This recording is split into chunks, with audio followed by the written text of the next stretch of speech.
Okay, one of the first things I always do, and those people who know me know that this is the most important thing, and it is to have just a moment of silence, sit with me so that I can stay in these rooms and focus on what the message is and be able to absorb your energy as well as you absorb mine.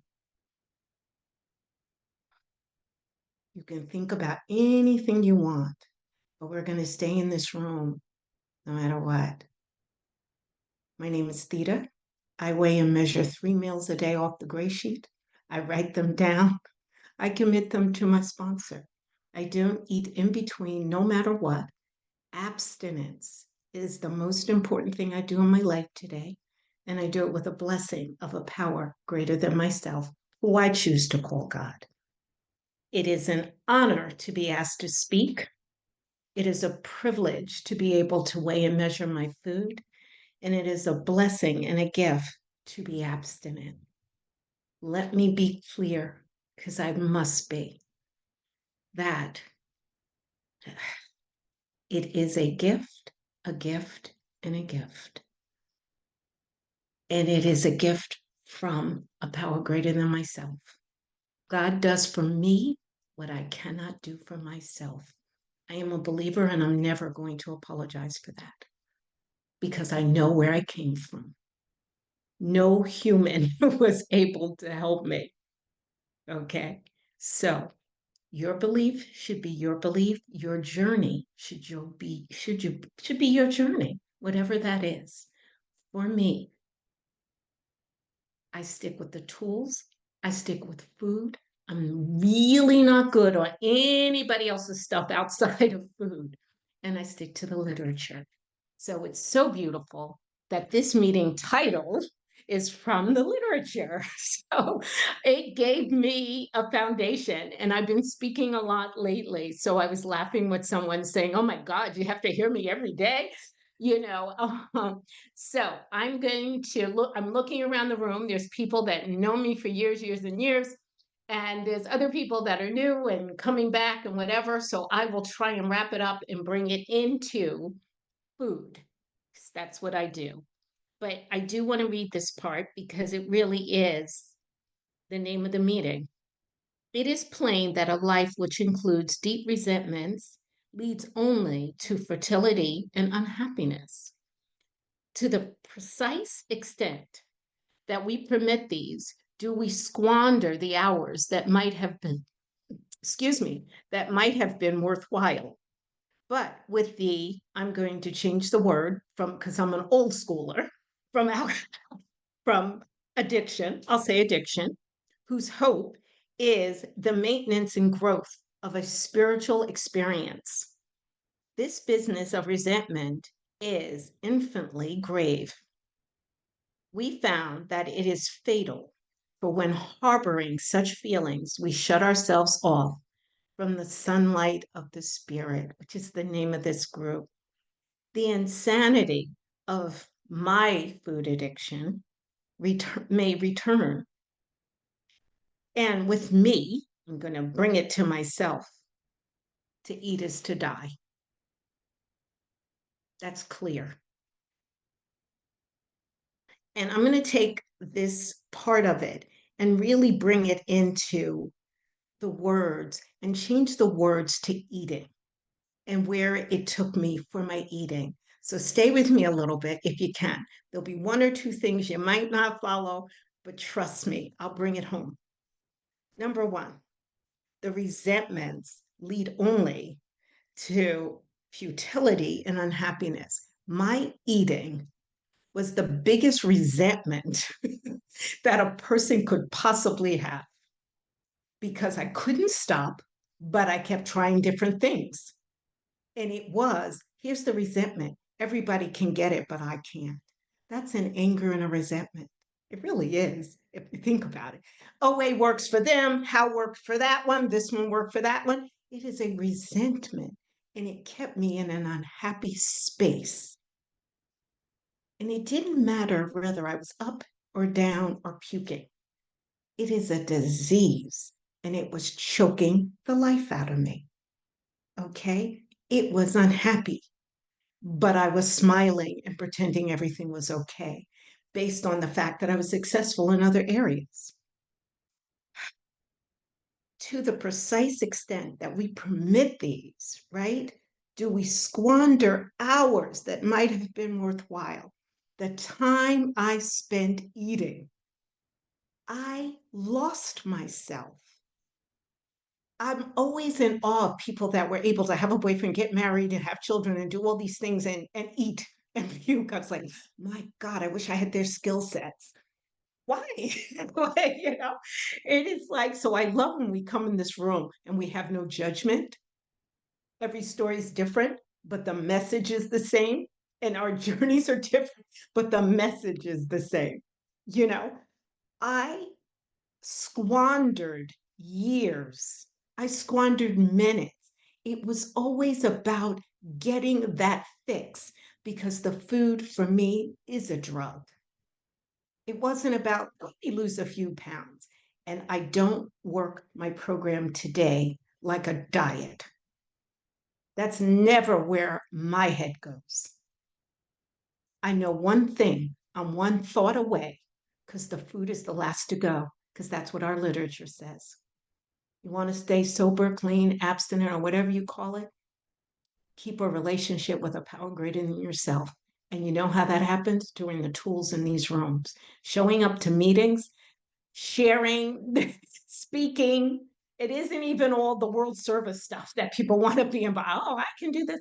It is showing up and sharing it, being in these rooms, no matter how many times you pick up, no matter how bad your day is, it's showing up and knowing that there's an opening in a life that can happen where I don't have to be unhappy. It gets me out of the resentment, even if it's only for an hour. I've saved my life for an hour. It is. So when it says hours that might have been worthwhile, yes, I wasted a lot of time, but I'm here and I'm here now. And that's the gift.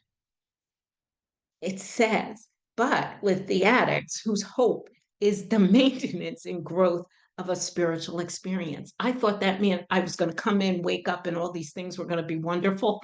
Oh yeah, it's this clearing.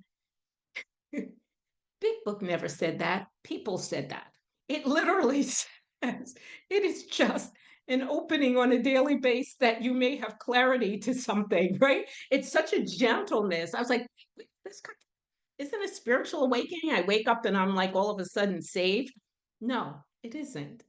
It is that every day I put my food on a scale and I weigh it. That's the most spiritual experience I could possibly have because in that moment, I'm only focused on what those numbers say. What's another spiritual experience? Calling my food into my sponsor, being mindful that she is one among many and not a God, and not making her have to save me. Just give her your food. The rest will come. Just be okay. And my responsibility as a sponsor is to say, if you're struggling, it's okay. It's okay. Just don't leave. Just keep coming back. It'll come. I wasn't struck anything. As I said, I stood on Fifth Avenue and begged God, if you're here, please let me in and shut up and just do what they say. I say that a lot because it's very pivotal in understanding where it came from and how important my story isn't important to weighing and measure. When I focus on weighing and measuring, that's what I do. If I focus on all the other stuff, then the other stuff, page 449 in the old book, 417 in the new books. I do not focus on what's wrong, not in meetings, not in anything, right? And That's 5 minutes. thank you, love. And then it says, we found that it is fatal. It is fatal. It'll take me out. And when eating will take me out. And when it does, I take you with me. Not because I dislike you, but because I am an addict. I'm an addict. And that means all bets are off when I need a fix. And my eating was like a drug because it was easier to get to than drugs. You know, it says, but when we're harboring such feelings, we shut ourselves off from the sunlight of the spirit. When I start making you wrong or making meetings wrong or worrying about this, I get these calls all the time. What are you doing? What's your wisdom? Which I don't know. It's one day at a time. I wake up this morning, I beg God to be abstinent. I hope I put my food in the scale. And I have no opinion. It doesn't, the 26 years matter not. It is the last 26 seconds I didn't put in food in my mouth. That's what we used to say. Let's bring it home. That's what they used to say. Call me on time. I used to be scared. It's 5 a.m. in the morning. How am I going to call them? What are you eating? That's what they said. What you eating? What's next? I went, okay, what are you eating? And I was like, those mean people. No, this disease is fatal. And when I harbor feelings, it shuts me down from the sunlight of the spirit. So when I harbor all that stuff, I can't sit here today. And that's hard to understand when you're just counting days or just walking in. So when you tell me it's hard, I know it's hard. I know it is. When you tell me there's this stuff, I get it because I am you. Okay? I don't have any magic wand. I'm not sitting next to you and instruct abstinence. No, I weigh and measure my food without exception, just like you do. And when I travel, I plan just like you do. When I wake up, I go to a meeting just like you do. Okay? And I'm going to finish with my favorite line, which is to eat is to die. And even if it's not a physical death, it's a spiritual death, you know, it's an emotional death.